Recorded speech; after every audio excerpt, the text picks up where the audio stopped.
old man got the tractor beam out of commission, or this is going to be a real short trip. Okay, hit it!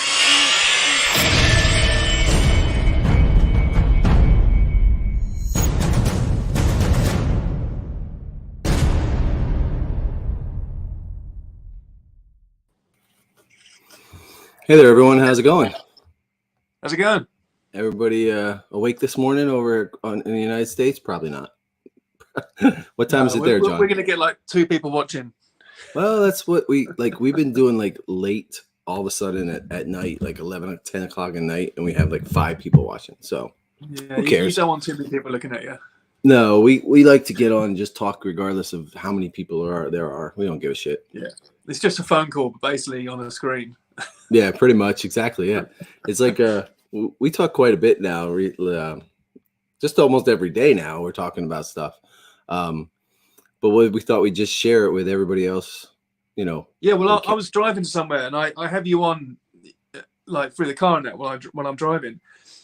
And it went quiet. And I was like, oh, what's my Bluetooth gone or something? And it's just you clicking through pictures. And I was like, this is like gone further than a podcast. This is just you talking about pictures slowly, and then I'm just going to email that picture to myself.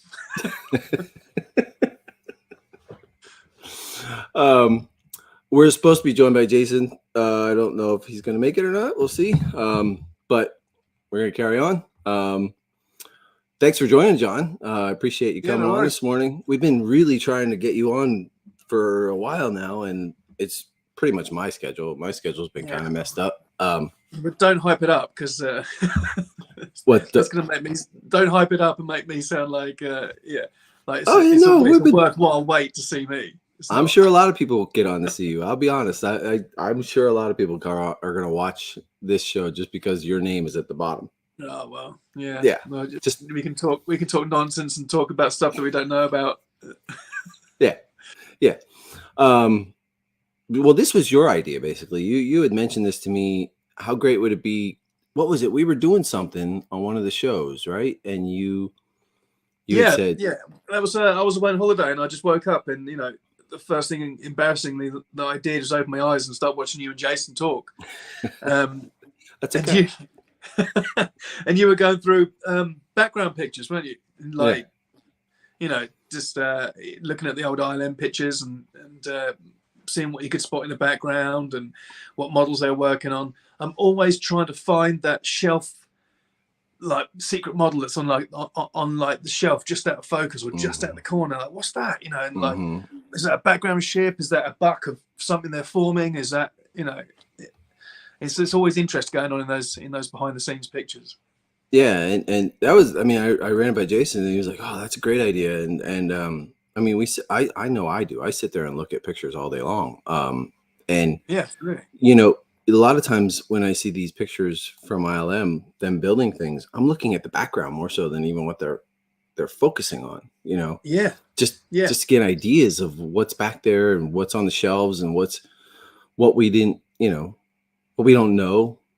So, and we're addicts. We're always trying to figure out like what the hell's going on, like what they have and what they're doing, and how they're doing these things. Halfway through its build and how they're doing it, it gives you such an insight on how to, build it yourself. Oh yeah, especially like the process. Like if there's even a couple pictures, like it starts from like acrylic and then styrene and then putting the kit parts on. You look and you see them sitting there at a table, and you're like, oh, there's this kit on the table, that they're working on, and who knows? It might be a lot of it might be staged, but I'm sure a lot of it. The pictures at the end are when you see like Phil Tippett with the Rancor, and he's like, it's fully painted and articulated and everything's done. He's just got some paintbrush just pretending to do something. They're staged, but the pictures of like halfway through the build, is awesome. There's it's a good way of IDing kit parts as well by seeing the color, the tan of the sprue they're using. If it's like an off yellow color, like a tanned color, that it's going to be like a German like tank or something. If it's green, it's going to be Russian or Yep. Allied. Hey Jason, how's it going? Good morning, guys. Good morning. Hey Jason, you all right, mate? How are you? Yeah, good man. You? Good to see you, man. Yeah, you too. perfect segue for you to show up, because like I was just talking to Jason the other day and I was like, hold on, wait a minute. Wait 1 second. This sandcrawler picture that I'm looking at that's in Lauren's book and where he's like crouched over top of it, that's like decades from when he made it. Like he has gray hair, and I said to Jason, I never noticed this the other day. Right, Jason? I was like, yeah, this guy's a lot older than in all the pictures when he was making it. And I never really looked at it that hard. I think it was just the stress of the movie, Chris. I don't know if it was that much. No, I'm kidding. Yeah, it was probably the stress of that damn movie. But doesn't that show how timeless Star Wars is? Oh yeah. Not only are the films timeless, the models are timeless. They've created something that's in a galaxy far, far away. It's never going to be dated. You're not going to have flares on an X-wing. Yeah, like Star Trek. Yeah, exactly. Yeah. So good. Thanks for joining us, Jason. I'm glad you made it. I was hoping you wouldn't sleep through. No, I'm up early. I just mornings are busy with calls and emails, but right on time and ready to rock. I appreciate you guys doing this, because this is like, for me, isn't it? This is my time, my lunch break. It's I get from like 1 to 2 to like mess about and play with models and that sort of thing. So it's a good, I appreciate you getting up early and doing this for me. We're taking away from your production time, though. Yeah. Can we just hurry this up? Yeah, got a tight schedule. So I guess I'll start going through some pictures. I have a lot. Jason, when I was asking you for pictures yesterday, I didn't realize how many I had. I went through and I was like, oh my God, I got like over 200 pictures or more. And I'm sure we'll not get through all of them, but I kind of tried to figure some of the ones in the beginning specifically,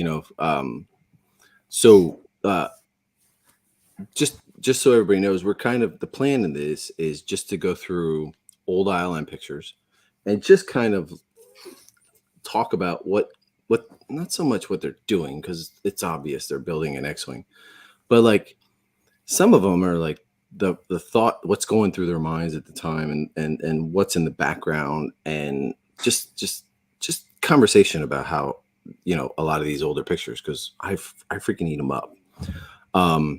And Jason and I talk about one specific picture a lot, and to kind of give you an idea of how this conversation is going to go is this one. This I sent that one to you as well, didn't I? Yeah, you did. This is the one that I talk about all the time, because we watch the documentaries and it's like, okay, they put on this fluff and it's like, oh, this happened and this is what happened, but they don't tell you the real stuff behind the scenes, like the inner office arguments and the sexual innuendos that are obvious in this picture. Obviously they're having a big joke right here about this picture alone. Her hand's a lot smaller than mine. Oh no, there you go. No, you fit it through. You got it. Do that again, John. Do that again, John. What's behind here? Yeah. See, you can fist it too. So. Oh no! See, we've got to that stage already, have we? Yes, that's how I work. But we're talking about glory holes within under 10 minutes of being in. At 8 a.m. Listen, somebody who she's looking at is making a joke about sticking something in a hole. There's just no doubt about it. Like, these are the pictures that I love, but then like you zoom in on what's in the background, like Star Destroyer pictures, Star Destroyers, and the stuff back there is really cool, but like, does anybody know who this is? I think she was didn't she? And that picture was talked about on the behind the scenes forum group, a Facebook group. And she was, didn't she work in the cutting room or something? Okay. I can't remember. I think that might have been the time when Mark Hamill came in. Okay. And a lot of the people came in and looked around. I don't know. And there was the guy who played Freddy Krueger. What was his name? Robert Englund. Oh, Robert Englund or Edlund? Yeah, he came in with Mark Hamill because he was his roommate. Okay. Yeah, I've seen those pictures where they're like looking at the Death Star and everything, right? Yeah, I don't know if that was a similar time or if she worked, at Van Nuys. I don't know. I actually found her name yesterday by accident. It's Did you? Yeah, completely. Because I had sent you the pic of her and then the camera AD sitting in front of that with the turbo laser, and both of them were named. Oh, okay. There's two, you have why is it not doing that? This one here. Yeah, so these two images, both of their names were listed, and that's how I know that she was the camera AD. Geez, I think it was Marie, like Marii, with her last name begin with a C, and I didn't even think to jot it down or memorize it because I was like going through so many different images that really caught my attention. Some I had seen before, some that I hadn't, but I was like, oh, that's her name. And then she was actually part of the modeling team and actually assisted with quite a few things, and I didn't know that. Oh, really? That's interesting. Yeah, because I thought she was just some random person in a picture. These had to be taken at the same time, probably. Like they were in the same, you know what I mean? Yeah, they're in the same area. They're at the same. Yeah, the Falcon is propped up on its side. Yeah. Well, it's turned around a different direction. It's I'm not sure that Falcon turret. Sorry, Jason. What was that?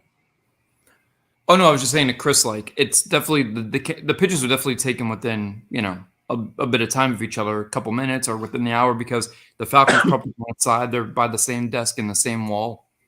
Yeah. So I'm assuming it's at least the same day. Yeah. And I don't think the turret ever had the quad laser on the bottom of it on the 5 foot. Well, we got the quad laser here and quad laser here, so like.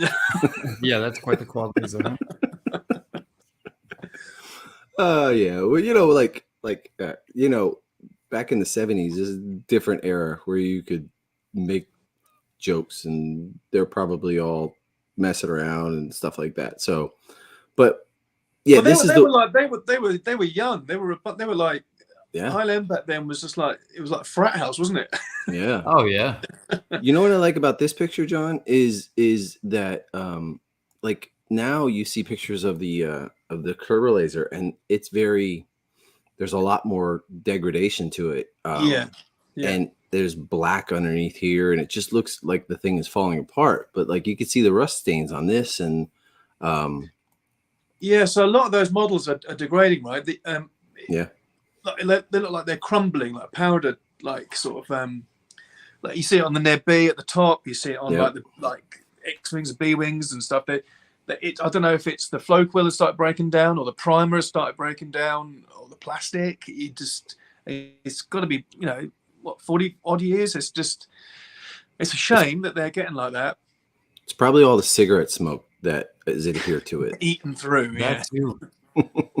I mean, back then people smoked like chimneys, and I'm sure every one of these models has nothing. They were building these with cigarettes hanging out of their mouths for sure. Yeah. Oh yeah. So like, dude, there was actually an image I didn't show you, but I didn't send it over last night. But one of the images in my folder, there's a guy sitting there and he's got all these paints that he's washing together, kind of mixing and testing colors. And he's got solvents and he's got a cigarette hanging out of his mouth. I'm like, this guy is 3 seconds away from getting lit on fire. They got the ashtray there. Look. Oh yeah, I mean, how old are you, John? 40. Okay, so you're almost as old as we are, but ashtrays were everywhere back in the 70s. They were in everything. They were in cars. They were everywhere you walked. Yeah, my mum used to smoke like a chimney, and we had big glass ashtrays. Yeah, exactly. But like, look at John here. Like his maroon pants and maroon shirt, man. He is pimping out for sure. He looks like a pimp, yeah.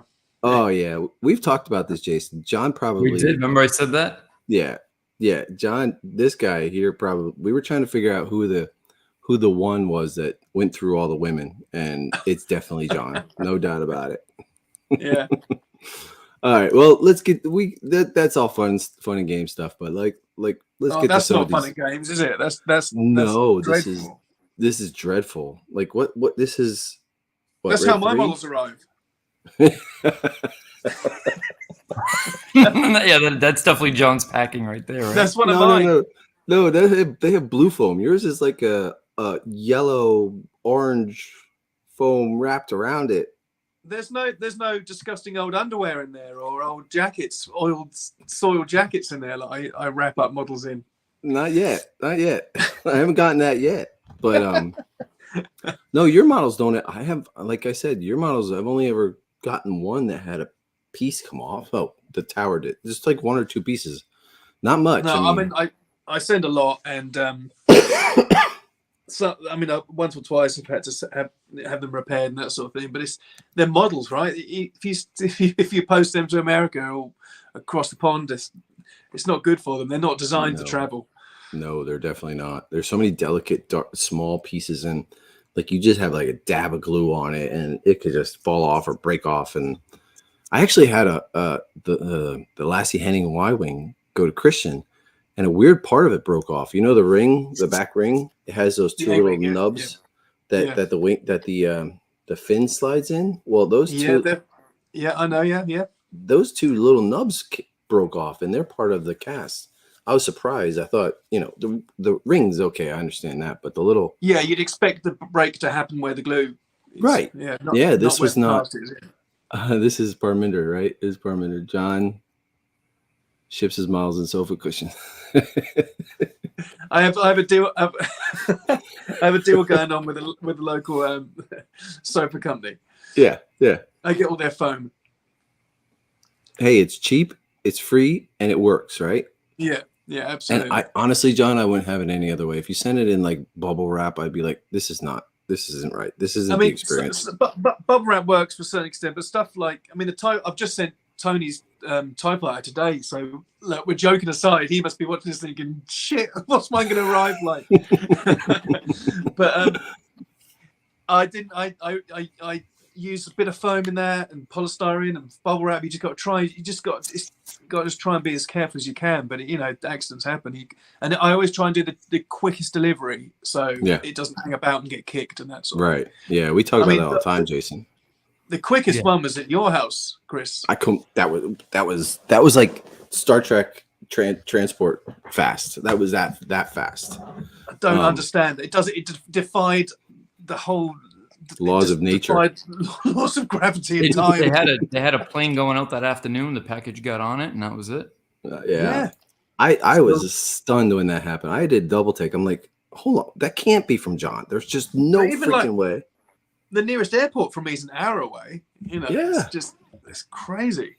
Yeah. Was that next day? Yeah, it was next day. Yeah. 24 hours. Yeah. Yeah.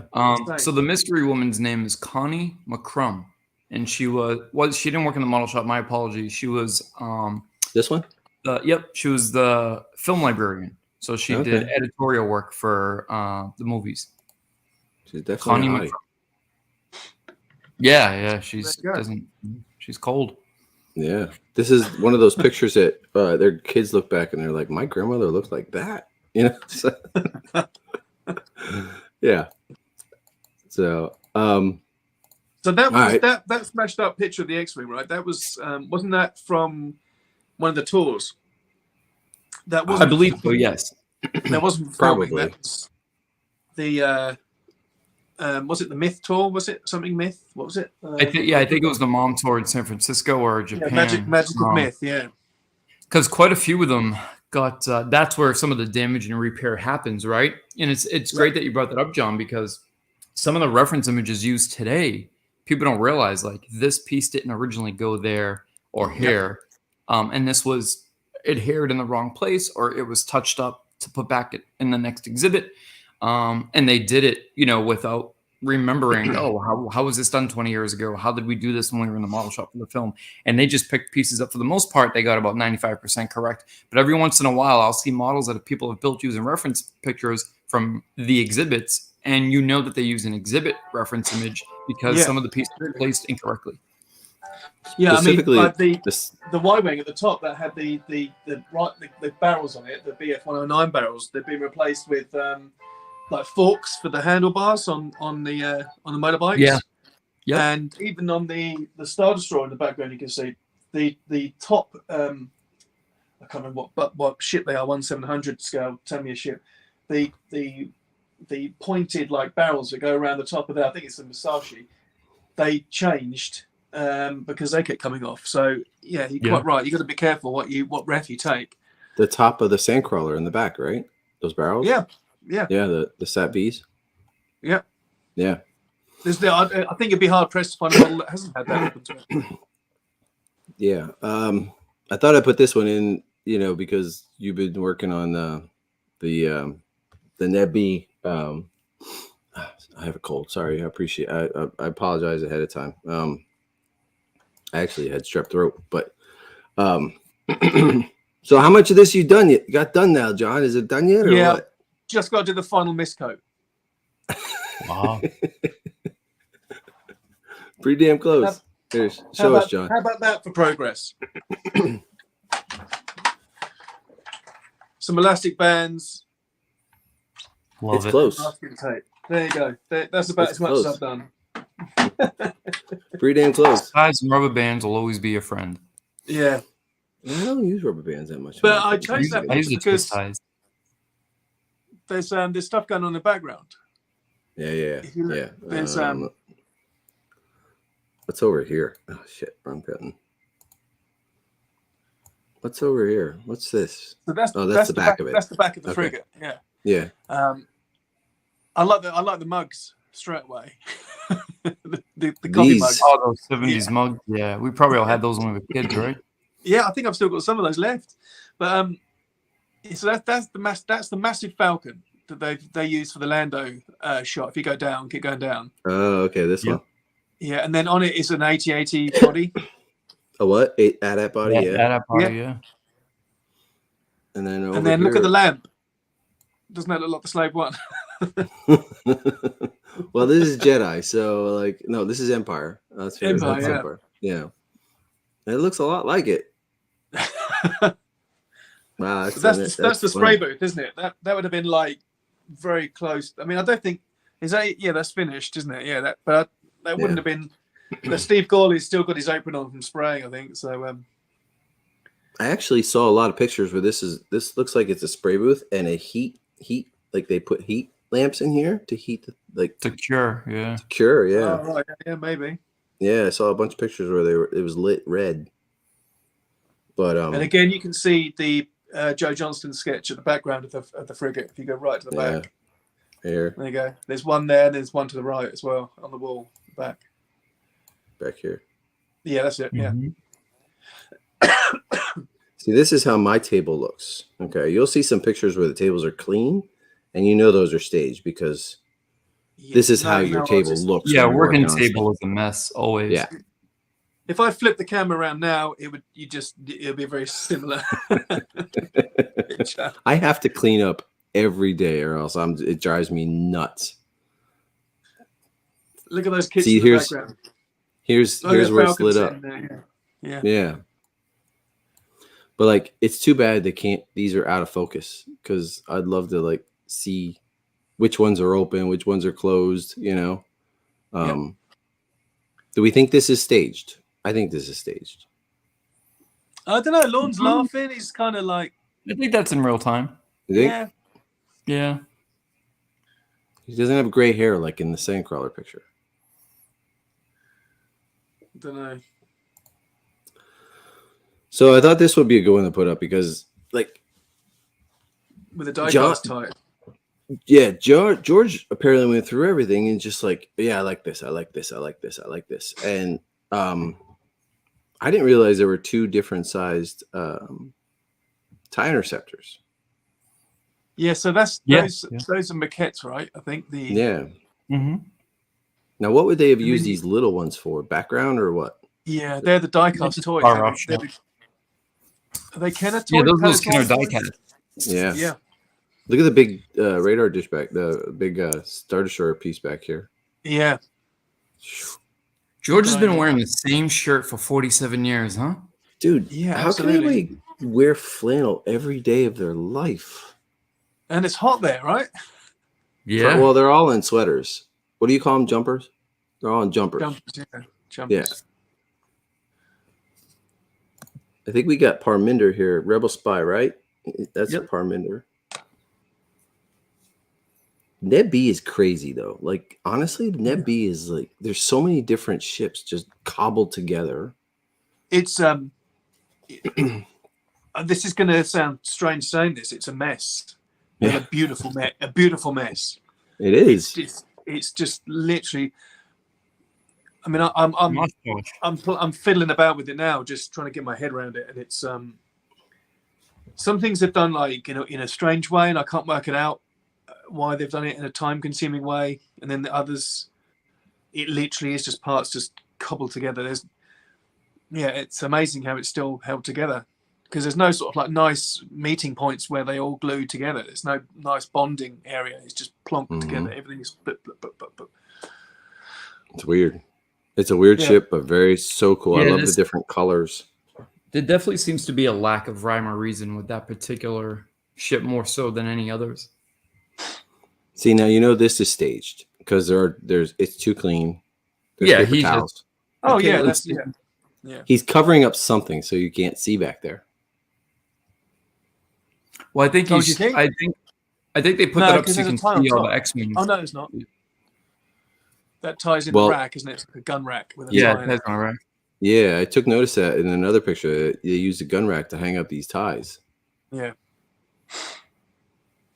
But you think he's covering something, or just to show like?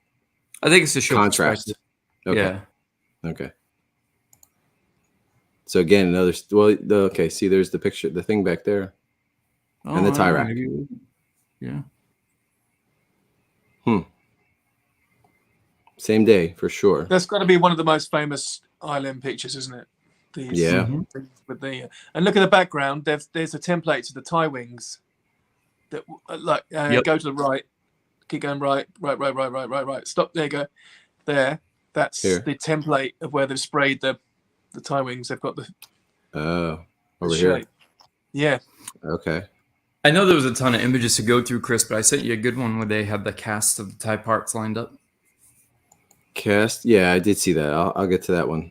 I just I like Lorne's shorts and the fact he's holding a wrench.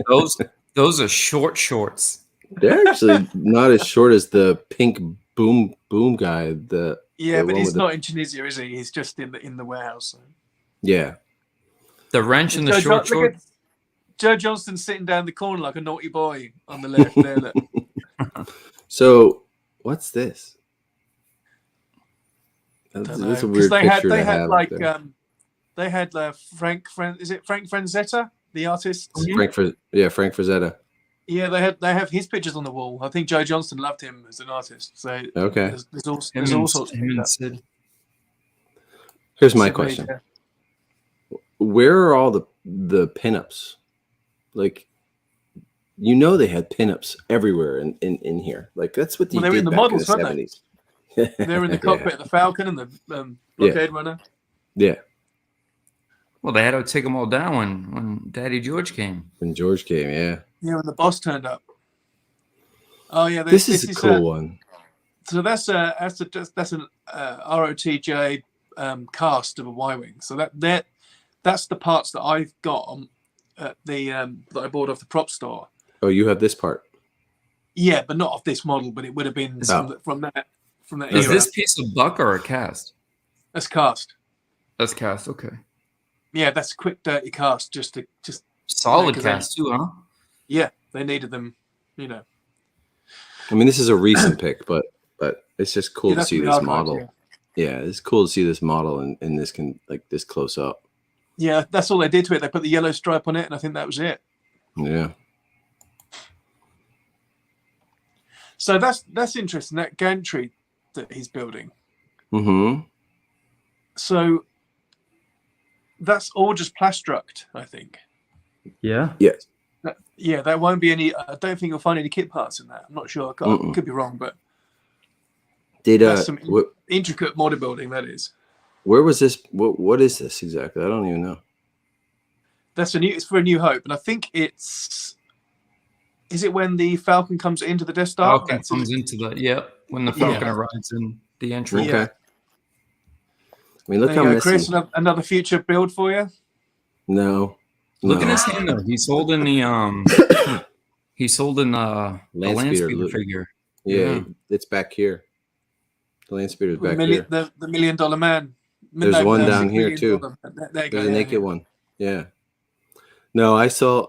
I've seen pictures of the one that Lee Ralph built, and I don't even want to try that. Like, the Return of the Jedi Tower that Lee did. Yeah, I'm all thumbs. Like, I will if I try to glue pieces like that together, they're gonna be sticking to my thumbs every single day. Like, it drives me nuts.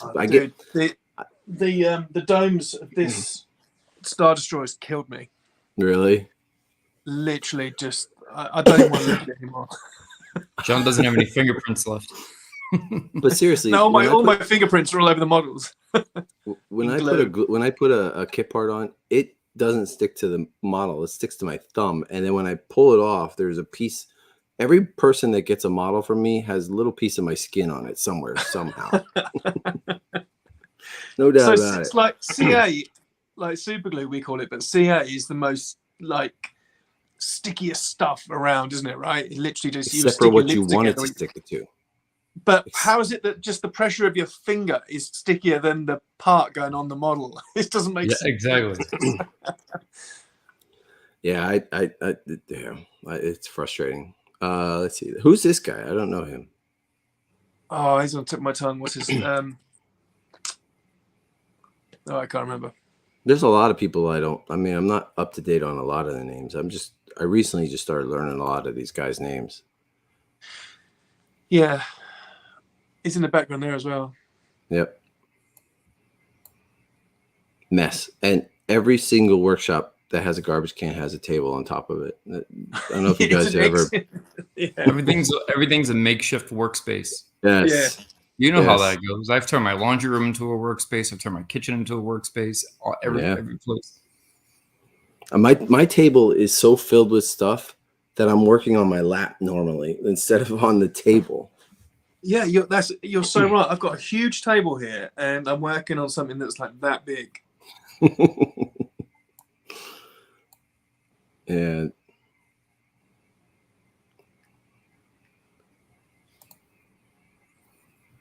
Steve Gorley working on the TIE wing, the X1 wings, isn't it? Yep. Oh no, yeah, it's X1. Yeah. X1, yeah. Oh, that's an old wire reel. Makeshift table again. Makeshift table again. Yep. I reckon that's probably, is that a Panther G box? I reckon. Yes. So the wheels. Mm-hmm. Yeah, it's a Panther G box. You can see the bottom. It's like I can't get rid of this bar somehow. I could, but I don't want to fiddle with it. Oh, there we go. Still can't see it that well. This was an interesting one. I've seen this a lot. It's weird that he's got Boba Fett's got some bounty down the bottom or some co-pilots, isn't it? Yeah, it is. It is weird. I forget. Is the seat down? Is there 2 seats down below? I forget. There's 2 seats. Yeah. Is there? Okay. Yeah, I always wondered why there was a lower.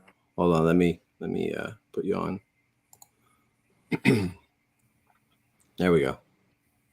They're just Kindle seats, so I don't think they're accurate. I think at the time when there was still supposed to be an army of super troopers, right? Yep.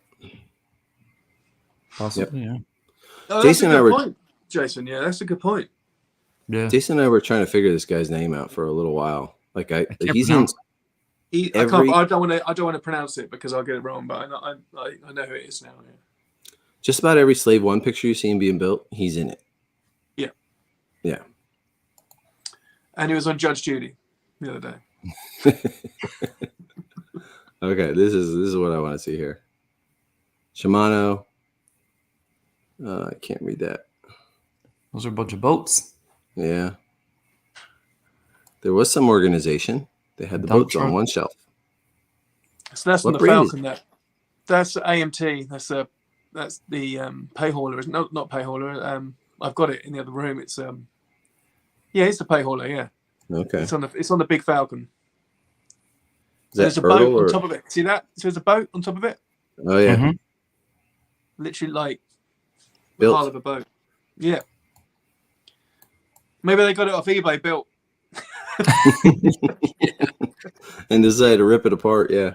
Yeah. I don't know about you, but I feel bad sometimes when I buy these models and I'm like, somebody put a lot of work into this and I'm about to just rip it apart just for one little scrap like this big.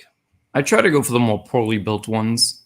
So do I. Because there are some really nice ones, but sometimes they'll charge the person selling the pre-made model. Sometimes a little bit more expensive when they're really nicely done.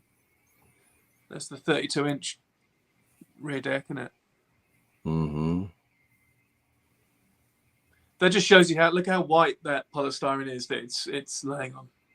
Yeah, that's good. That's a good point right there. Point that out, the contrast.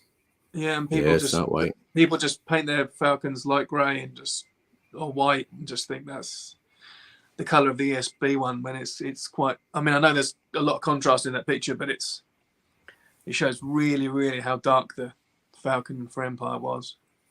Tan almost. Tannish gray. Yeah, that's a landing gear on the 5-foot one that you don't often see. No, you really don't. Other than like the life-size one, right? Where they, the life-size where they go into. Yeah, they did do landing gear for the. They did do landing gear for the 32-inch as well. Yeah, because that lands on Bespin. Yeah, this is well. That's confusing because that's Bespin as well, right? That's the. Mm-hmm. Yeah, it's Cloud City. Yeah, that's Cloud City. So they would have used the 5-foot and the 32-inch possibly on the. On the landing pad. Is that the 5-foot from New Hope, or is it? Yeah. Did they?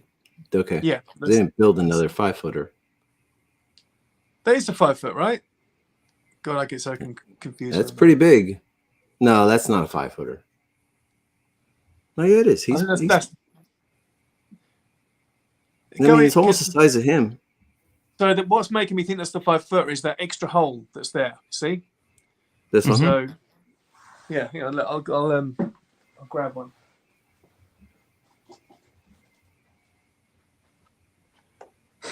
So, I think that is. Hold on. Where are we? That's that hole there. Okay. There. See that? Yeah. Yeah. So that would be the 5-foot. Because that's not on the 32-inch, I don't think. Could be wrong. I don't know. I've built so many Falcons and painted so many, and I still have to flick between them and make sure I know I'm definitely working on the right one. So this is what the garbage scene where Slave One flies through, right? Yes. Yeah. Just curious what they used. Like there's a scrap. Body. Yeah, there's a rolled up scrap of paper. That's basically an AT-AT without legs. If you look at it, that even the head's bent down. Yeah. They had the Snowspeeder rear ring as well. Guy Cohen noticed that, and there's Sat V and all sorts in it. This is just crumbled up paper. Do you think tinfoil? I think. Yeah. There's a better picture of the AT-AT. Very cool. Guess they got rid of an AT-AT that wasn't working. Yeah, I mean, imagine that. Imagine coming across that dumpster diving, finding somebody's must have.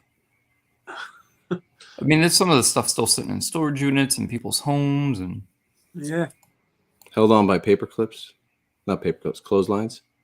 Yeah, they just created like a rocker. Somebody just rocked the little chicken wire fence with the thing swinging off of it. What's this? I didn't notice this. That's a dish. Falcon looks like a Falcon dish. Looks like a dish, yeah. Yeah, in the middle. Yeah. That's space debris. Tell me this doesn't look like John Holmes. Who's John Holmes? The famous porn star. I don't know who that is. Look it up. We don't watch porn, Chris.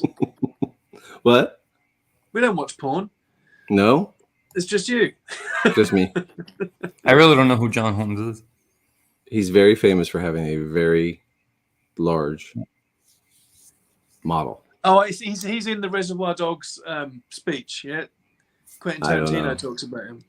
Yeah. He's from the 70s. Big time. Yep. Big time. So that makes star. That's Steve Gawley doing the New Hope Star Destroyer. It's cool how they like acrylic must have been so easy to come by back then because something like this today would be so expensive. Hell yeah. I mean, I'm looking at buying 2 pieces of acrylic that are like 32 inches by 1 foot, and it's going to cost me like $200. Yeah, it's crazy. I've yet to find out how much that backforming stuff's going to cost. So look, there's Poltergeist in the background there. Yeah. Yeah, that's right. These are cool pictures. Like you get to see. Look at the size of the X-wing. The X-wing is huge. Yeah, I put a couple of the large ones in. That I couldn't believe how big some of them were. Now this is Jedi, right? Yeah, because there's the Rancor. Oh yeah. And the Death Star reactor. Yeah. I don't recognize any of these faces though. There's the A-wing. Bill George in there, isn't it? You just had Bill George on the left. Yeah, Lorne at the back. That's Lauren. Yeah. Which one's Bill George? That Bill George? No. Yeah. Is it? Yeah. Okay. Yeah, I think so. Yeah. There's that Ease guy, the slave one guy. Yep. Charlie Bailey to the right, I think. Wouldn't you just look at the Rebel transport at the back here, right behind Lorne's head? Yeah. That I wish we'd seen it at that angle going on. The B-wing is back there. Yeah, A-wing. The B-wing on the side. You get the B-wing too. Yeah. Yeah.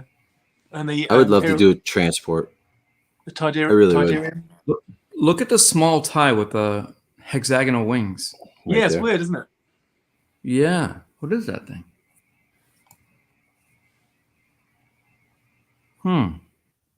That's intriguing. There's another X-wing the size of this one. Yeah, and then you get the small off-the-shelf model kit X-wings right there. Yeah, the AMT or NBC ones. Yeah. Yep. There's so much cool stuff to look at in here. There's the Dornian. Oh yeah. Yep. Yeah. And then the reactor. And Home One. Home One at the bottom. I love that paint job. Oh, I love it. Yeah. It'd be impossible to replicate, but it's so cool. Totally. That was what's left of Red 5. Yeah. Wonder why they did that. I don't know. Is that a probe droid leg? I think so. Yeah. Yeah, it is. Yeah. Yeah. I like seeing the Slave One at that angle as well. Yeah, so that's a great angle. Oh, there you go. That shows a 32-inch with the landing gear. Yeah. I don't know. That 30 is that the that's 2 foot foul. Well, that's smaller than Slave One. No, and the 32 inches is bigger than Slave One. It is, but that's just the angle. That's just flat. I bet if you put that upright, it would be. Yeah, maybe. I'm looking as well. Yeah. Cloud car. What's this back here? What is this? That's the block. That's the transport. Yeah, blockade runner. No, the transport. GR75, what it's called. It's thinner than I thought it would be. Well, maybe it's the just size of the collars, huh? They're beauties. That's Ken Ralston, isn't it? Sitting there. Yeah, that's Ken. Yeah. It's a cool picture. Every single one of those ILM model makers was just so talented in sculpting, model making, electronics, like vac forming, everything they could do, couldn't they? And imagine like compared to today. Like compared to today, you had to actually make shit back then. Like you couldn't just like throw it in a computer and print it up. 3D printers and lasers. And laser cutters. You had to cut it with a fucking sawzall or a jigsaw and then sand it for hours. All right, this is pale in comparison, right? But just to give some, just to give some perspective. You know how they always like talk about the pyramids, and you think about like how do they do those back then with today's technology and resources? It should be so easy, right? And it's interesting how these guys did this stuff 40 plus years ago, and even with today's technology, we're still finding it difficult to replicate some of these pieces, and we have far more technology that outpaces anything that they had at that time. Just look at the memes you see with the roads. Roads built 300 years ago are still around, but roads today have potholes the size of me in them. You know what I mean? Yeah. But yeah, that's a cool picture. I like that one a lot. It's clear too. You can see some stuff. Yeah. This is really making it. I really am thinking I want to do one of these. There's the Anagrand one that I built years ago, and I don't think that's far off studios now. But if you want a quick and easy build of one, oh really? Yeah, I'll send you the link. They're out of production now, but I think you still find them on eBay knocking about. They're good. Yeah, there's a few kits. They weren't that accurate, really. But the shape was a bit off. But it looks good on the shelf.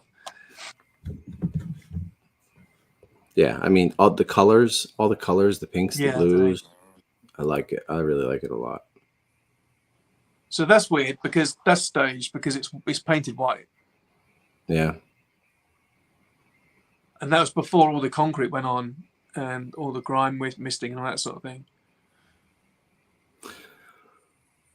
I mean, it's a picture they used specifically. So I'm sure a photographer came in and had him, hey, do this, pretend like you're working on it.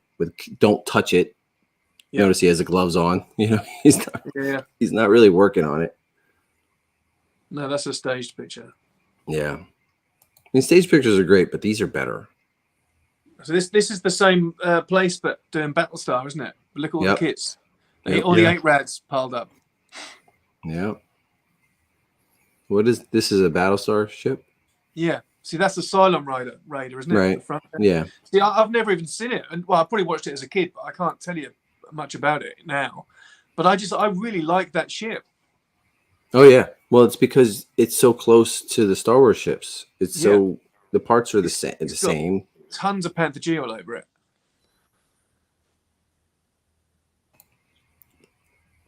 Well, that's a problem. Panther G. That. Yeah. I cannot find any. I found 2, and that's it. Well, you found 2 for me. Yeah. But I got found 8 more or something like that. They're drying up. Sorry, I'm sick. The 32-inch with a 5-foot in the background. Mm-hmm.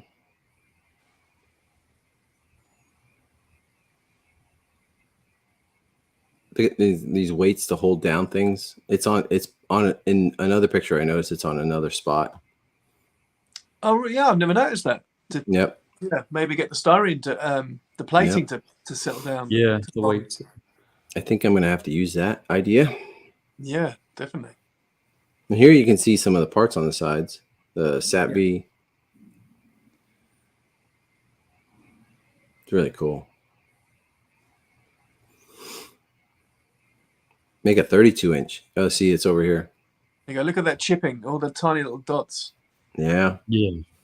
Wow. Imagine that would be frustrating. Yeah. Yeah, try using CA with that. Yeah. What did they use? It'll be that liquid that's like liquid cement stuff. Okay. Yeah, just a super glue from back then. It was very runny too and very sticky. No, it was a weld thing, I think. Yeah. Is that Panther? Yeah, I think so. Yeah. Look at Ian had pencil holder. Weight. Yep. It's a weight with a paintbrush in it. Paintbrush holder. Yep. Okay, so let me ask you this. I know there's tools now to make these little cuts, right? These little, what do you call those? Those divots. Yeah. So did they have that same tool back then, or did they hand cut each one of these out?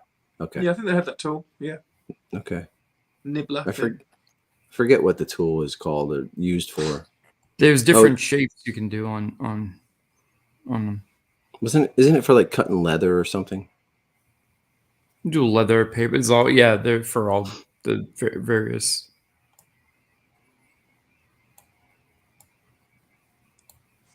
These are the cool pictures.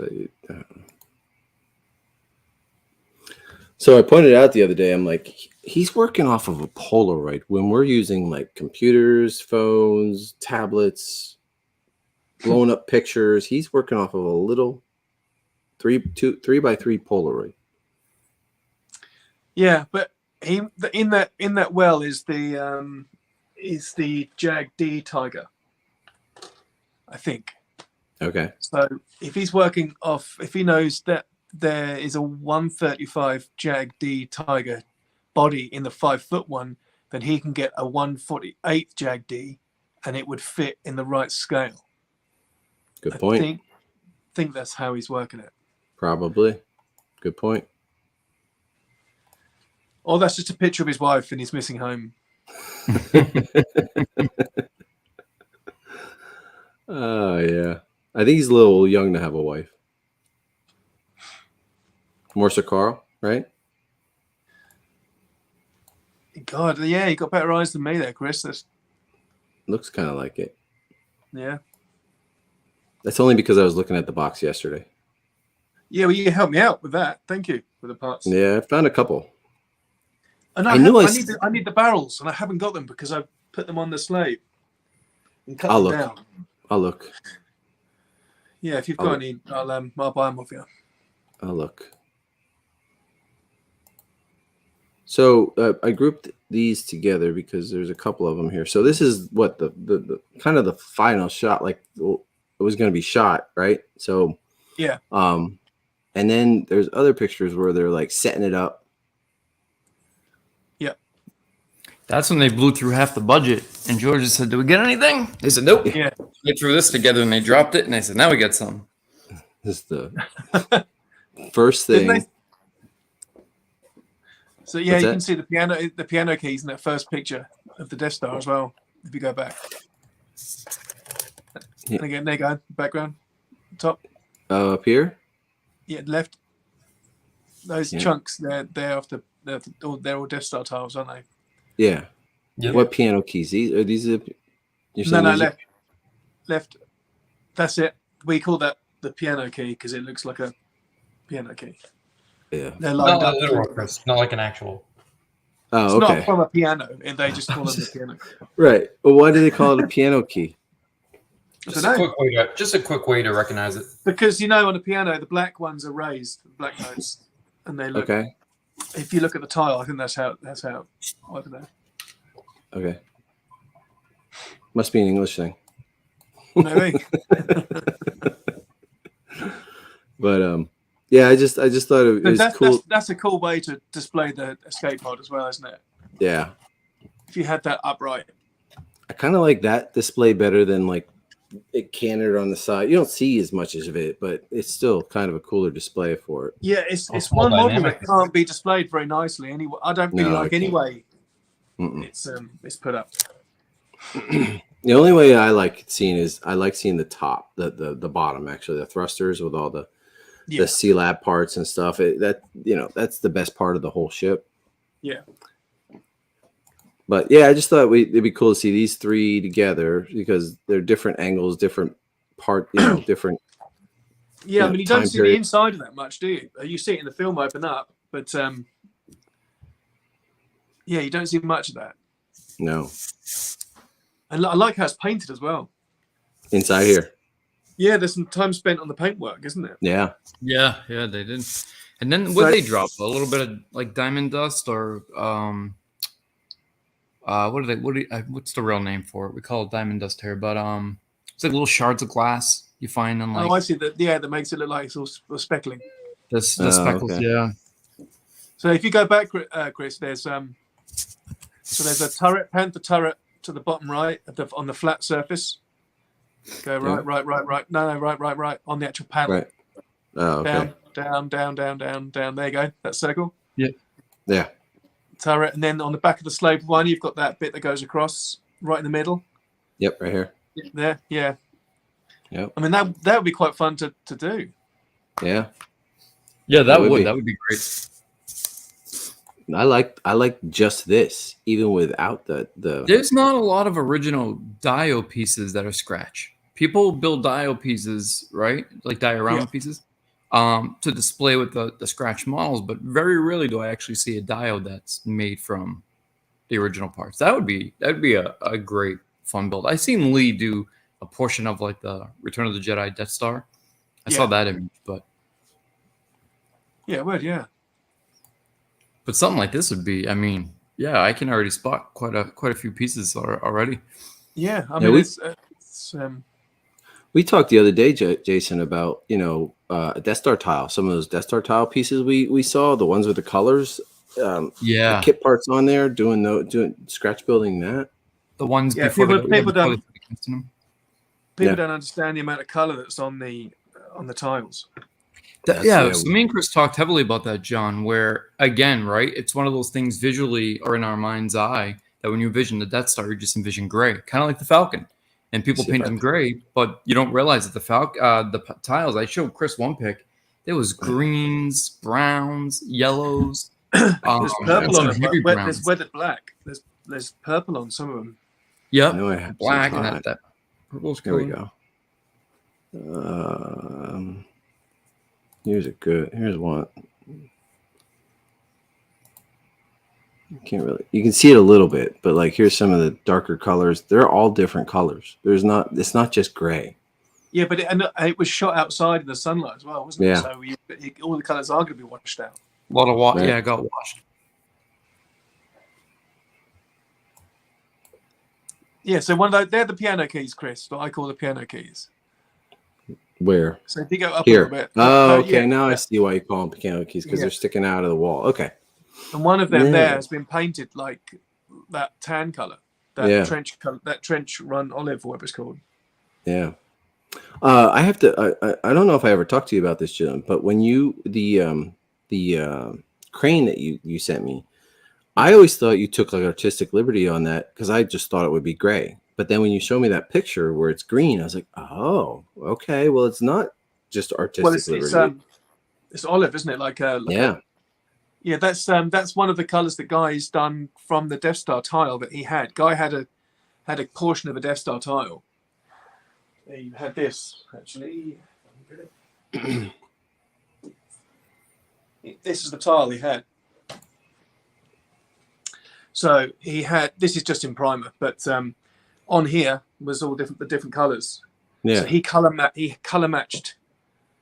You can't get better than that. Something that was used in the film, and he color matched it, and that's how he got that olive color, which I sprayed the crane with that you've got now.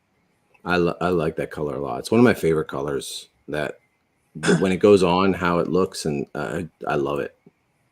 Yeah, it's another chameleon color. It's one of those colors that change in the light. Mm-hmm. It is. Let's see here. I sprayed a little bit on my silo too.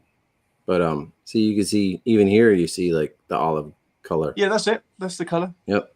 You can see your silos to the right. Yep.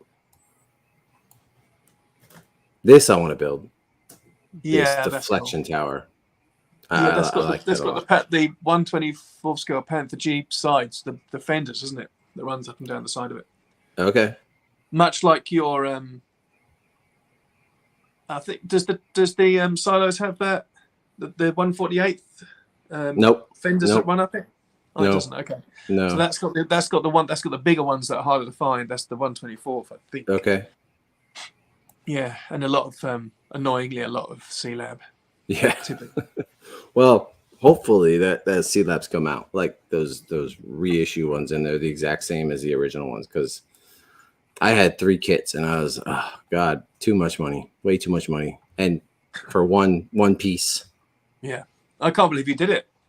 Yeah, you've now got a very expensive model. That's really good. It is a very expensive model. Yes. More. Okay, now I see piano keys. Gotcha. Okay. There are actually a lot of towers on this thing. I mean, tons. One sec.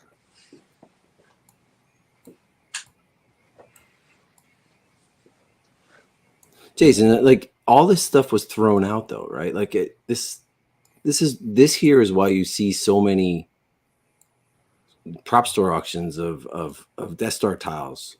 Well, there was so many of them, but the annoying thing is they've cut them up. Yeah, that's the problem. So John's right. One of the problems, Chris, is early on, actually they salvaged quite a bit of the tiles, but people were, the value wasn't even there yet, right, John? I think you can agree. Then the value wasn't even there. I think it was just for novelty that people were taking these large bits of tile, and because it was biscuit foam, it was easy to cut up without damaging it, or damaging it completely. So they would get one large 24 by 2 foot by 2 foot piece, and they'd cut it down into 10 or 20 pieces. And that ended up becoming the fate of quite a few of these tiles. And then, some got, damaged or tossed or used for recasting. But you would think, of all the pieces in the Star Wars universe, you would think that Star tiles would be, just cumbersome. There'd be so many of them out there, but they're really not because of how they were treated after the fact. Yeah. They were delicate. They were cut up. They were sold on. They were, Yeah. I just want one of these. That's all. Just one. Well, Steve Neeson's got one in the works, but I keep bugging him. I'll ask him again. He's Yeah, I've been waiting on that one for a bit. I'm excited for that one. Yeah. That should it's be my favorite one. tile as well. I like the one with the round circle in it. The big bucket. Yeah, they had one of those at Celebration with a round circle in it. Oh, really? Yeah. I get a few of the small 6-inch ones. This is before, again, this is going back 2012, 2013, when they were still a little bit easier to get and much, much cheaper to acquire. Shoot, I didn't want to cancel that out. Because that's another thing. Other people at that time were buying them, and then they were grouping them together and casting them as larger parts, and they didn't necessarily match. Oh, I didn't know that. Oh, really? Yeah, so they like the smaller 6-inch and 9-inch blocks. People putting them together, they would get like 4 of them or 6 of them and piece them together and then make a cast of it. All right. So I want to get to. Oh, it was right where I wanted to be. Didn't get too much further. Okay, so we've seen this one. Pretty cool. Definitely staged. I love this one. Yeah. It is a cool one because he basically threw those designs in the garbage and made his own, really. But they're cool. But then like I wanted to go to this one. Okay, so he's building at it. He's building at it, right? He's like, "Will you get that camera out of my face already?" Like that's one of those looks. I get that look a lot from my wife. Get that camera out of my face. And it's not as if he wasn't.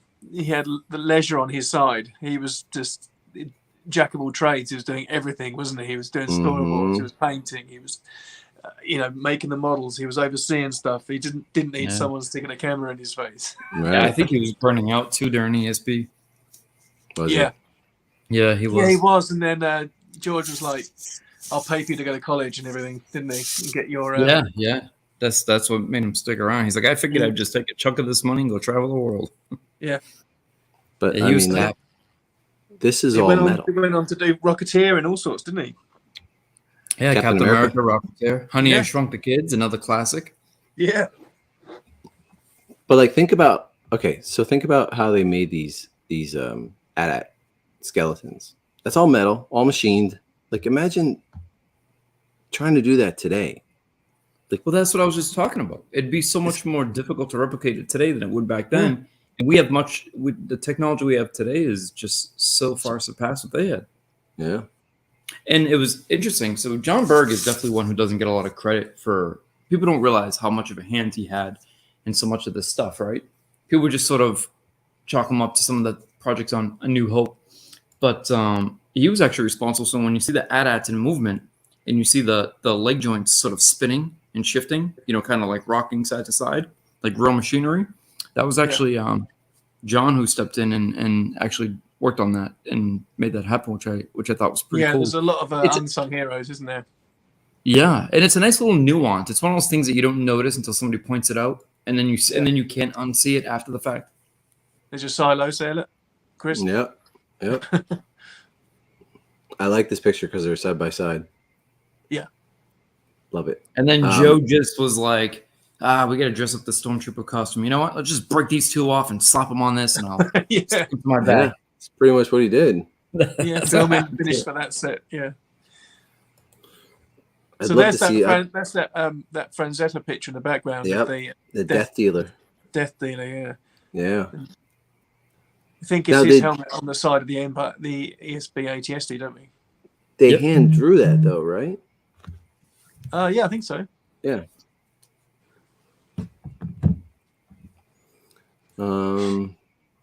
Sandcrawler. There's like, it's probably, is it on a garbage can? No, that's an actual table. But then back here you have the land speeder on garbage can. Look at this stereo. This stereo. Yeah, the preamps back then. Even those were made better than they are now. I don't think people realize how big this sucker is. No. I'm telling you. I have a video that I put together, and I realized after going through it and editing it how many times I said how big this thing is. And it's taken up the whole behind my table right now. It's humongous, and you don't realize how big it is. Even there, you can't judge how big it is. Jesus, it's massive. I felt bad. I was watching the video. I'm like, oh my god, they're gonna be like, dude, we get it already. It's big.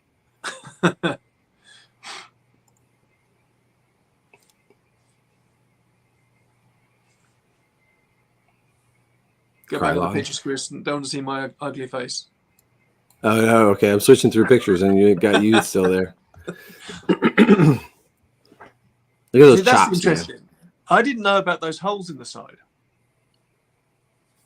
Yeah. The upper body? Yeah. I think originally, I don't know if it was meant to.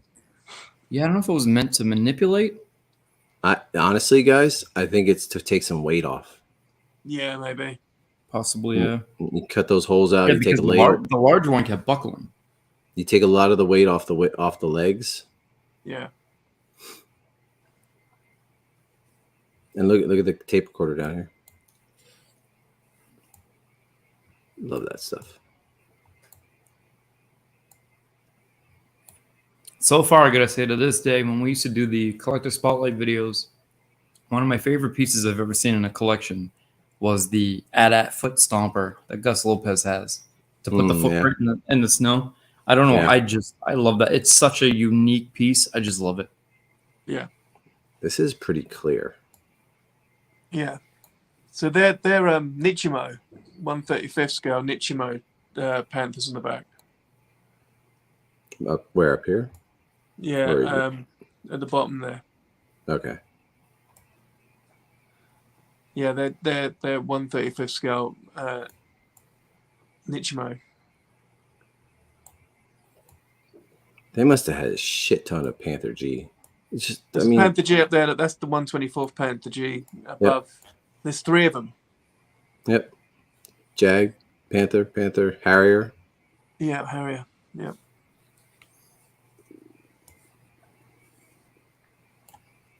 What's that? Can't tell. Got a bunch of these. They're Phantoms. Oh, okay. That makes sense. Revell Phantoms, yeah. Phantoms are everywhere too. Yep. This is clean. This is clean for a workshop during Star Wars. Yeah. Probably was in the beginning. See, that's that. If you go back into the deck again, there's a Jag D body in front of those 130. No, go down. Oh, here. Yeah. See, there's a Jag D. Mm-hmm. That looks like a Bandai. 148th Bandai. Next to the 135th. Early stages, man. Yeah, early absolutely. stages. Cool shit.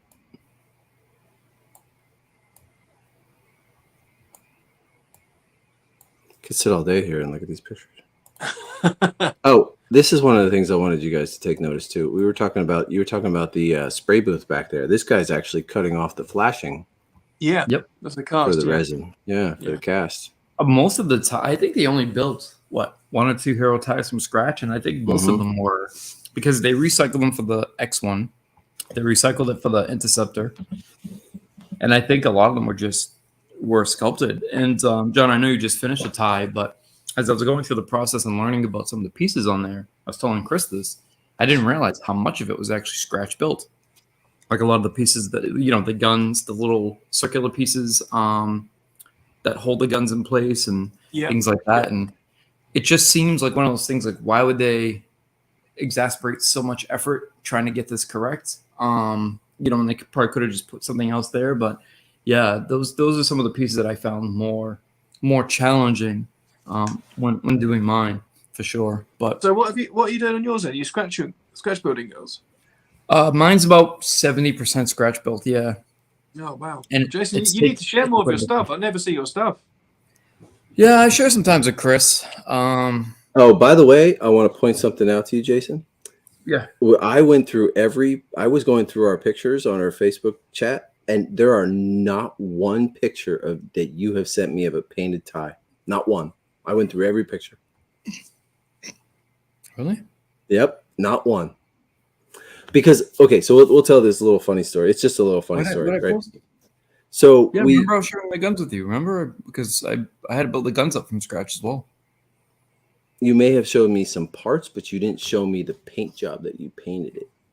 Remember we were talking about the paint? Oh yeah, it completely finished. Yeah, no, it's not. No. So funny story is the other day, Jason and I were talking about TIE fighter with the one that has the hexagonal sticker on, and then all of a sudden out of the clear blue, John, you sent me a picture. It was next morning, right? Yeah. You sent me a picture of Tony's tie with the hexagon sticker on, and I'm like, oh, did Jason talk to John about this tie, or did were they discussing it, or did John send the picture to me by accident instead of Jason? No, we were all just like thinking of the same thing at the exact same fucking time. Like it's like the same day we're talking about this very obscure TIE fighter, and he and I are talking about it, and then you start sending me pictures of Tony's, and I'm like, it was just weird. It was just like Twilight Zone stuff. Like, it's happened one other time too, Jason, wasn't it? Well, I forget what it was we were talking about. Yeah, it happened again recently. I forget what it was. Yeah, the same thing with me, you, and John. Our brains are connected, even though we're not talking. It was in real time because you're like, "Oh, were you and John talking?" Because you just sent me this, and I was like, "No, that's weird." I was like, "That is really strange." Yeah, it's funny. It could have been any tie. The tables have turned, haven't they, Chris? Because now I'm asking you what you recognise on ships. Yeah, that is bizarre because I never thought that I would get to the point where I'm IDing stuff. Never in a million years did I think that. Yeah, I'm like, do you know what this is? Because I know I've got it. I can feel it in my hand. I know I've got it. And you're like, yeah, that's Harrier. And I'm like, of course it is. And like, the box is next to me. Yeah, I don't know. I haven't even used that part even yet. So I know I was going to a while ago for a background ship, but I haven't even used that part up yet. We lost Jason. Oh no, there he is. Hold on, let me bring him back in. No, I was trying to start. For some reason, I don't have my camera hooked up. I didn't realize it. But when I go to start my camera, because it's not hooked up, it kicks me out of the room. But I was going to show you the tie on screen. Send it to me. Oh, all right. Send me a picture of it. But yeah, there's... It's a beautiful thing, the tie. I think the one thing about the TIE Fighter is I think it has such big solar...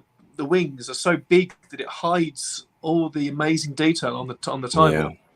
Yeah, and it's hard to display because unless you're looking straight at it, like you just. I mean, if you take a picture of it and get the whole thing in one shot, then all the detail's lost inside the ball. Oh, and that's the thing. It has so much amazing detail, right? And think about how many like P-34s and like all the car parts you have to go through, and just to get around the wings, all the Lockheed parts and the brake calipers, and that one. So not only do they get hidden because of the angle, but they also get hidden because the single contrast of color.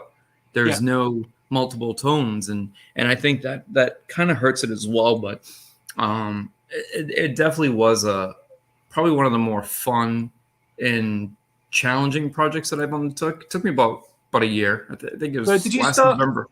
Did you start with the 2 hemispheres? Yes. So I got a cast of a tie, and then I started taking sheets of styrene. I stripped it. I stripped all the pieces that were cast on top of it, and started taking sheets of styrene and getting comfortable learning how to shape it and inscribe it or cut it. And that took quite a while. I did that for weeks until I started getting comfortable with that.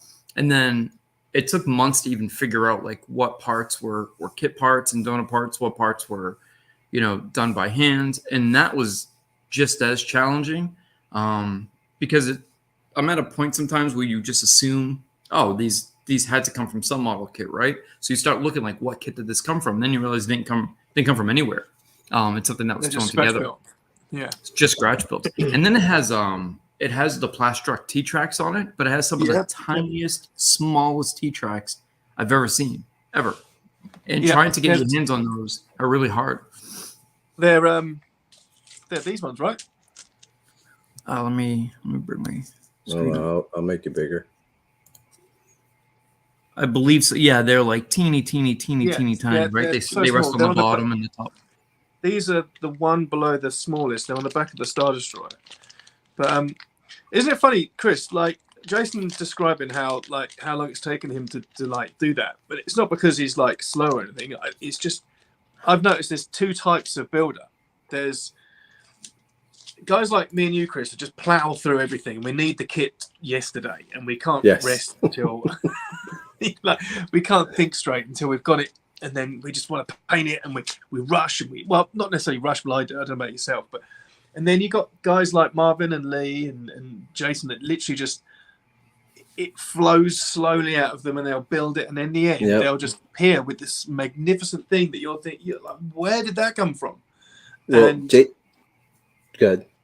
Yeah, and I think it's just that I've noticed that pop up quite a lot with studio scale modelers, that it's either get it done, paint out the door, next model, do it, you just plow through them, get a collection or work for somebody like, commission work.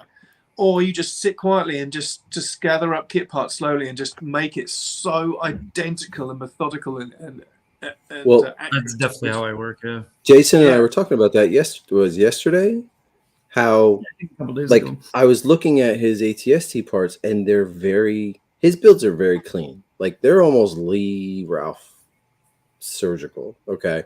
And there were times where Jason was telling me like, oh, I've sanded this down to the point where, I've done this. I'm like, Jason, nobody's going to see that. Like what, but that's just what I like to do. And I completely understand it, and it even like, what were we talking about? Like little divots are in the mold, right, Jason? And you say that you religiously fill it and make sure it's nice and smooth, and I'm just like, oh, that's battle damage. Like it just looks like something nicked it. You know what I mean? Yeah, you're like, I'll slap some paint. Well, once I slap paint on it, nobody will see it. I'm like, oh, I'll fill it, and I'll, even the tie, like, learning how to get each sheet, rounded nicely and scribed and aligned, and I'll even sand plastic together, like when we talk about the ATST head, where I'll sand it to a point where you're almost melting the edges of plastic together from creating so much heat and friction, and it mends the plastic together and gives it that nice rounded,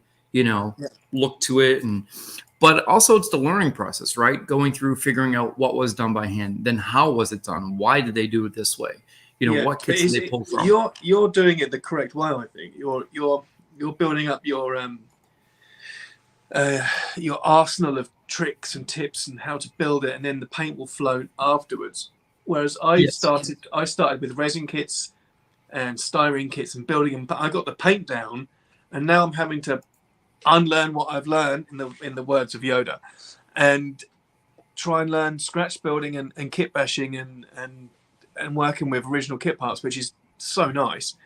Mm-hmm. But I'm finding it tricky, I'm like, I'll post pictures to like the groups like you guys and like Lee and Guy and that, And Lee straight away is like, John, slow down, enjoy it. You don't have to get this. You don't have to get this done in a few weeks. There's no time limit. You're not working on this build for anyone. And like guys often said to me, he said, why don't you just stop commission builds altogether and just sell what you've already built? Because then you've got no one pestering you. You haven't got to feel like you've got to get stuff out the door, And he's totally right. But it's you need the cash to fund the next addictive project you've got in your mind. Well, that was another topic we talked about, right? Because somebody had asked me recently, like, why don't you take commissions? And it's not that I'm against it or I don't want to. It's just that, and I've done one or two here and there, but it's that pressure, right? It's that I got to get this done. I have to, have it done in a specific amount of time. And as you were mentioning, I like to sit with the piece. I like to really work with the piece, and having to like race against an art piece. It's artwork you're creating. Yeah, and then having to have that feeling of like racing against the clock, I feel is a little bit stressful. Where I like also now we'll only do commission builds. I've had to cancel it completely at the moment, but like Tony, Paminda, a few other people that are local to me in the UK that I can get stuff to, and understand that it's not. Every single day I'll have someone asking me to build them something on my page. And then sometimes you literally get people put a list. I need this, I need this, I need this. And I'm like, well, I don't think people realize how much goes into it. Exactly. You're like, I'm not a factory. I can't churn these out overnight. Well, even resources. Me and Chris talk about sometimes too, John. When Chris first started taking on commissions, I said, look, man, I said, don't overlook the small things, right? Because Chris is very laser focused in the sense of like you said, I need this kit. I need it yesterday. And, I got to get this piece. And I'm like, Chris, hold on. I'm like, you got to think about the paints, the resources, the tools, all the things that you're not factoring in, because that costs hundreds of dollars as well. It's not just the cost of the kit, and it's not just the hours of time you're putting in. And I'm not trying to justify, commissioning or people who are reaching out for commissions, but I think people need to understand that, also when these guys are doing this, this was their job. This is what they did every day. This is what they got paid to do. Where when we're working on projects, we have lives, we have families, we have other jobs, we have things that we have to tend to. So, you have limited time to work on that and to get it done properly. But it's just a really interesting thing. I mean, I'm sure at this point, John, there's things that you can do with your eyes closed, right? Because you've done so many of them. But then there's other things where you do stop and go through that learning process and start to sort of go down that rabbit hole and figure things out and absolutely better understand things. Yeah, I'm learning vac forming at the moment, and I had something I'm working on, and in my mind I'm thinking, right, I've got the thing, then I've got the buck that needs to be vac formed. Let's run off to the local vac forming place and get it done. And I spoke to Guy, and Guy's like, no, you can't just go and do that, because when you vac form it, the buck is going to be stuck inside the plastic. You won't be able to get the buck out. You need to split that buck in half. You need to make a riser for it. So when the vacuum plastic goes over the top, you need to have a place where you can trim it. You just need to slow down and work it out. Otherwise, you're going to make some real big, expensive mistakes. And you have to just. I've learned the hard way a lot, and it's cost me dearly. But you're quite right. I'm at a point now where I can just. Well, sometimes I'll sit down at the bench for an hour before I've even picked up the knife, because I've been looking through boxes. Just going through boxes trying to find the right kit part. Right. And you would have thought, I mean, but it's a shame that all the stuff at the RPF has gone now, because that was a huge resource for all the hard work, all the pioneers have gone before us doing all this work, and we're now picking up the pieces 10 years later when it's, all this was ID'd years ago, but that's all they've erased it. Lost. All the pictures have gone. And, that's frustrating. I get so mad when I go on the RPF and I'm like, oh, can you just leave the shit up there? Like, seriously. And then Photo Bucket went, didn't it? Everything was through Photo Bucket or Photo and that closed down. So all those pictures now are gone. Yeah, I feel like you and I, John, have like kind of like the ILM kind of mentality where it's do it.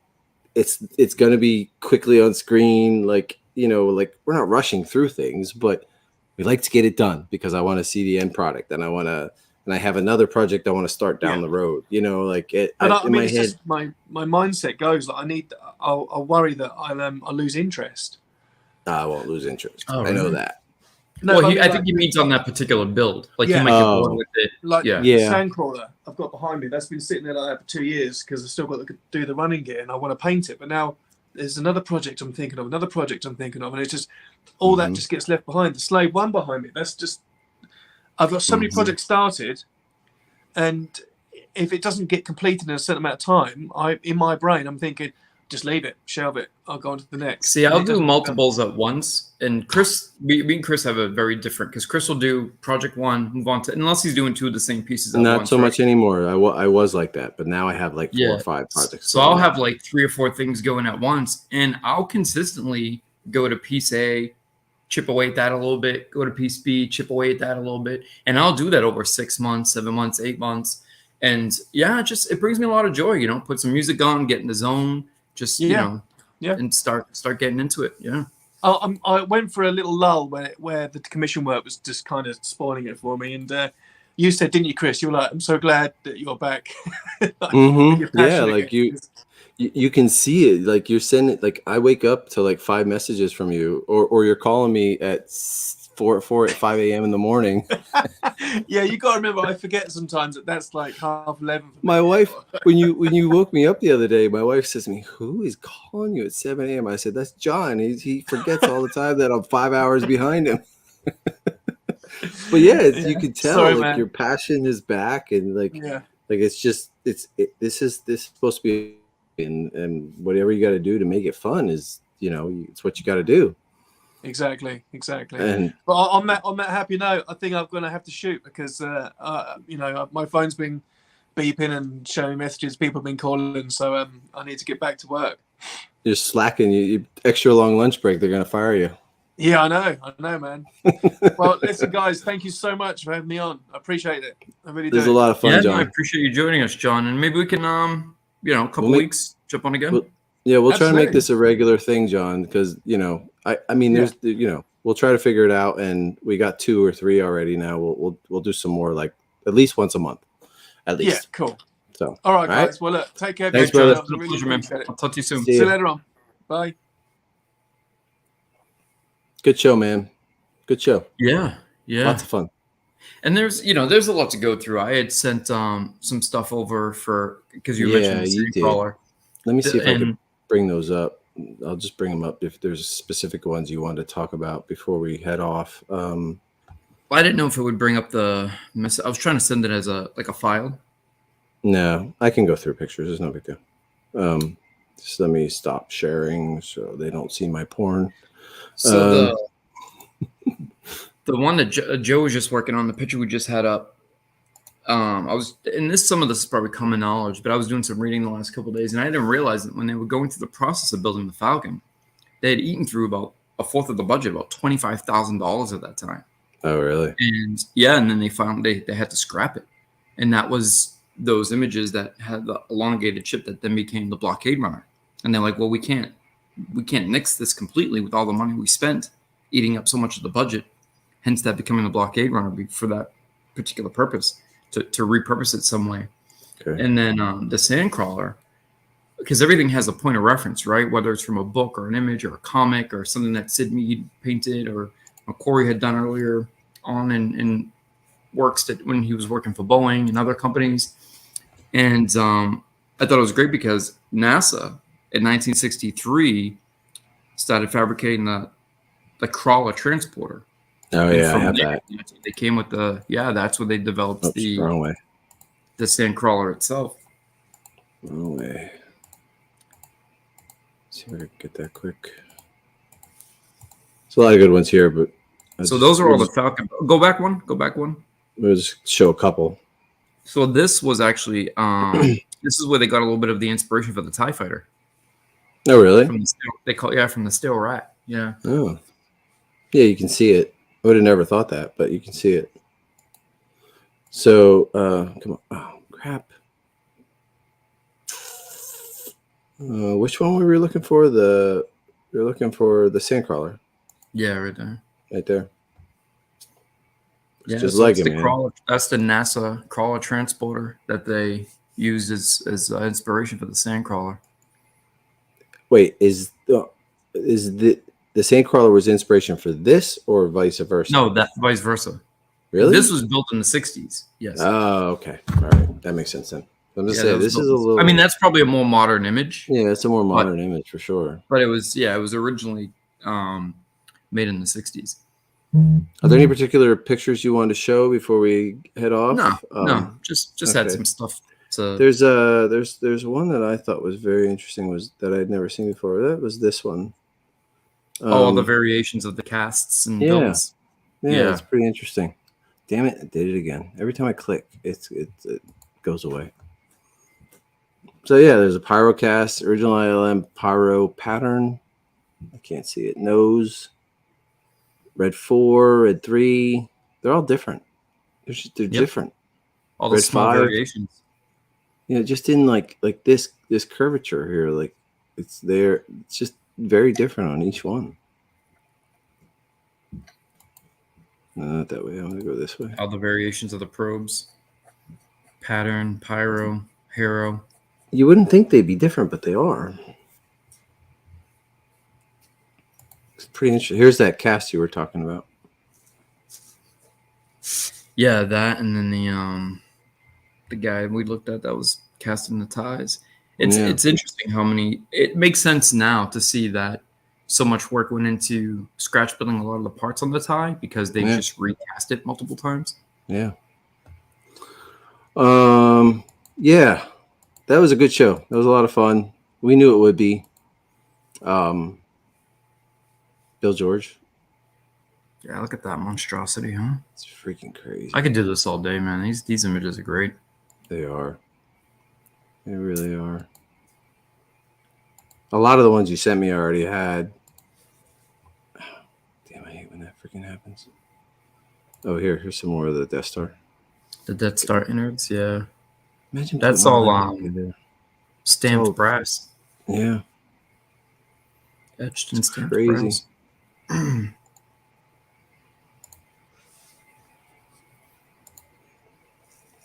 Great detail. It is.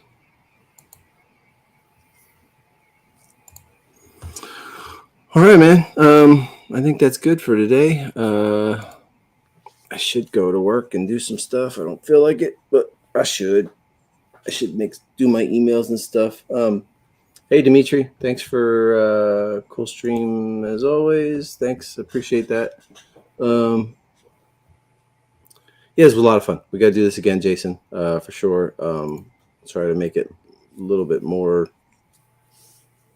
What's the word I'm looking for? A little bit more, happen more often. Yeah, it's going to be at this time usually because John's can only do it through his lunch break. So, and by the time it's hard for me to get on at night because I my family, so much going on with my family and everything. So, check this out, brother. Look at this. You see it? Yeah, that looks like some serial killer stuff right there. I know. Underneath that, it looks good though. It looks good. It does actually. I put the arms on, man. It looks real good. I just I cut it up and then I put it together with some metal strapping around the joints to get it where I wanted it to be. I'll have it together probably. Well, I don't know if I'll have it together this week. I'm going away, but I wanna dirty up my snow trooper costume a whole lot. It's a little too clean for me, so but it's turned out pretty good, man. Should wait till it actually snows out and just go out in the snow in it and let it pick up some natural snow and dirt. I'm too impatient. You are too impatient. I mean, look, just look. It's like messing up my room. I need to get it clean. Like I got snow trooper stuff on the ground there. It just bothers me. My room has to be clean. If it's not, it drives me insane. Like suitcase, but yeah, it's got to be clean. I hear you. But it was a lot of fun. Thanks everybody for joining us. This was a fun one, and it's always fun when we have John on. He's a cool cat to talk to and pretty knowledgeable. Been doing this a lot of years, and we appreciate it's a nice him ebb a and lot. flow having John on. So the duct tape is just to cover up the metal screws and strapping so that I don't cut myself or I don't rip the fabric of the snow trooper. So that's just covering up the structure that's holding that together. So, but yeah, I appreciate you joining us, everybody, and it's been a lot of fun, and we'll do this again for sure. Let me do the outro, and see you later, people. All right, man. Have a good one.